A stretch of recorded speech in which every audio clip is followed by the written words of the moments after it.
You're tuning into Black and White Sports on YouTube. The no-holds-barred truth on sports. The main event starts. All right, Black and White Sports supporters, let's talk about the Cleveland Browns. Got a couple of things. We've got the amount of money the Browns have put back in their pockets from insurance credit for Deshaun Watson. This is something I did a video on probably on the big channel like a couple of years ago, 3 years ago maybe, because it was a lot then that they had gotten back. Now, it's a whole hell of a lot. Does it make up for the nightmare that contract was, the worst contract in football history? No. But it offset a hell of a lot of it. And it's also why you can see there was a concerted effort to make sure that Deshaun Watson did not really see the field last year. Remember, there was a whole thing about Deshaun Watson's going to come back and muck up the whole year. Jimmy Haslam wanted that insurance credit back. And before we get into that, I keep telling you guys, watch for the Dallas Cowboys and Shedeur Sanders. Keep an eye out on it because this thing is starting to get interesting. Now, former offensive lineman, future Hall of Famer Joe Thomas was on one of the Cleveland radio shows, Ken Carman with Anthony Lima, back on June 30th, and he was talking about how opposed he was to the idea of Shedeur Sanders getting traded. All right, because there have been multiple NFL Network came out a few days after Tony Rizzo came out and said they're taking calls about Shedeur. NFL Network came out. Cameron Wolf, I believe it was, and was like, yeah, there's talks going on here. Okay, well, you see this. The Dallas Cowboys enter the picture, but Cleveland holds the cards. Trade speculation connecting Sanders to Dallas has gradually intensified, with the Cowboys identified as the most prominent potential destination alongside the Jacksonville Jaguars and New York Jets. The appeal from Dallas's perspective centers on Jerry Jones' willingness to pursue marquee names and Dak Prescott's injury history, which cost him 45 games since 2020. Wow. That's a ton of football. Pro Football Network framed the Cowboys' interest bluntly, noting, quote, Jones could acquire Sanders for relatively cheap and give him the opportunity to develop behind Dak Prescott as the team's long-term backup. In Cleveland, it says in Cleveland, but this should be in Dallas. In Dallas, Joe Milton and Sam Howell are currently competing for the backup role behind Prescott, a battle Sanders would presumably win. Well, is there anything saying that one of those two guys? I could totally see Andrew Berry wanting Joe Milton. If I was a team, I'd want Joe Milton around just to see if I could ever develop him into anything. Joe Milton has got arguably the strongest arm in the NFL. I shit you not. And runs like a damn gazelle. So, despite the external noise, Browns insider Mary Kay Cabot has reported the organization is not actively marketing Sanders. Okay, so look, that's fine, but there's way too much smoke involving Shedeur being traded out there.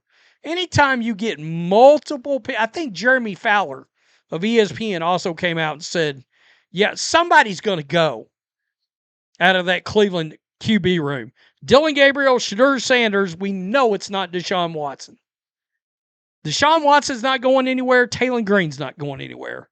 That's Dillon Gabriel, Shedeur Sanders. One of the two is a goner.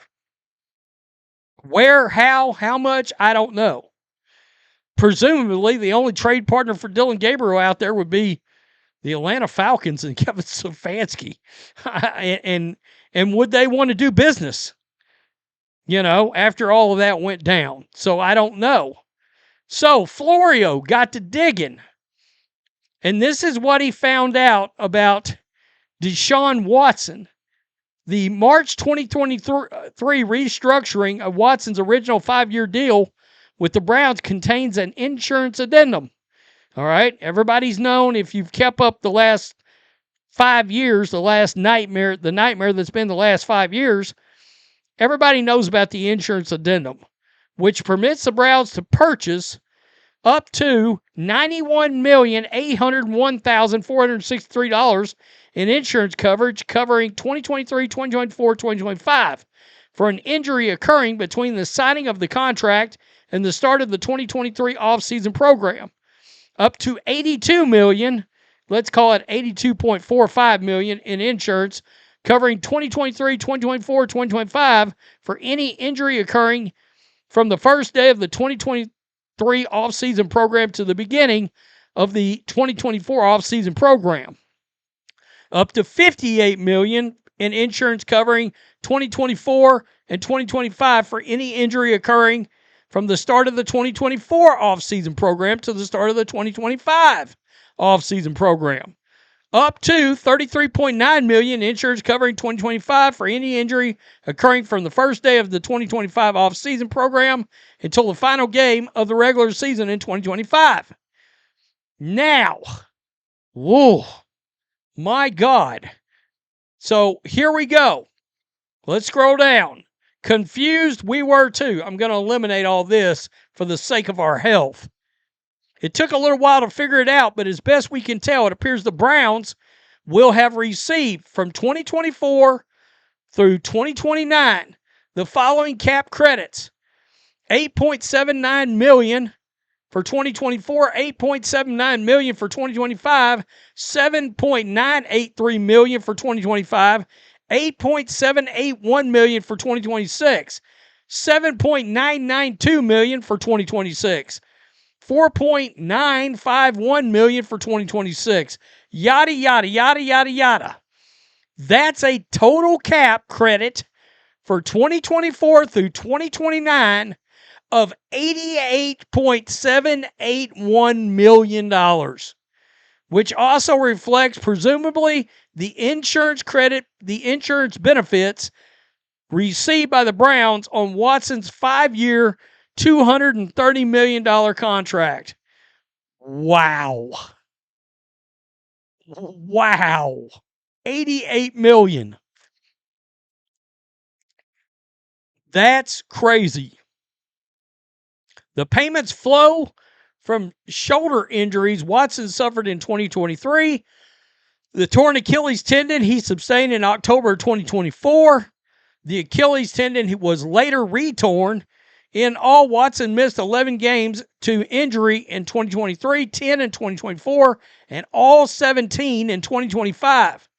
Thus, while the trade for Watson's and the 5-year, $230 million fully guaranteed contract combined to create one of the single worst transactions in NFL history, the Browns' decision to purchase insurance resulted in more than $88 million in refunds for games Watson missed due to injury. I got to tell you, it was a horrible decision to trade for this guy. It was a horrible decision to give him that contract. You got to give Jimmy Haslam and Andrew Berry some credit for at least covering their ass some. I mean, to have gotten $88 million, by the time it's all said and done, they're going to get $88 million back out of the Watson thing. It's pretty amazing, really. You know, it's still the worst contract ever. Let's see, 230 minus 88. I mean, that's still $142 million for basically doing a whole lot of nothing. Guys, that's exactly, you want to know why Browns fans are being subjected to Watson this year? It's because they're still trying to squeeze any ounce of life or justification out of $230 million. What if he goes out there and makes the Pro Bowl? I mean, it's still the worst contract in NFL history, this side of Russell Wilson's and the Broncos. Yeah, Watson still takes the cake, even if there is insurance money coming back. I don't know. I don't get the Watson love there to start him, but it seems like I'm becoming more in the minority of like, who the hell's rooting for this guy? Tell me what you think. Peace. I'm out. Till next time. Thanks for watching the show. Be sure to like, comment, and subscribe. Be sure to tune in next time on Black and White Sports.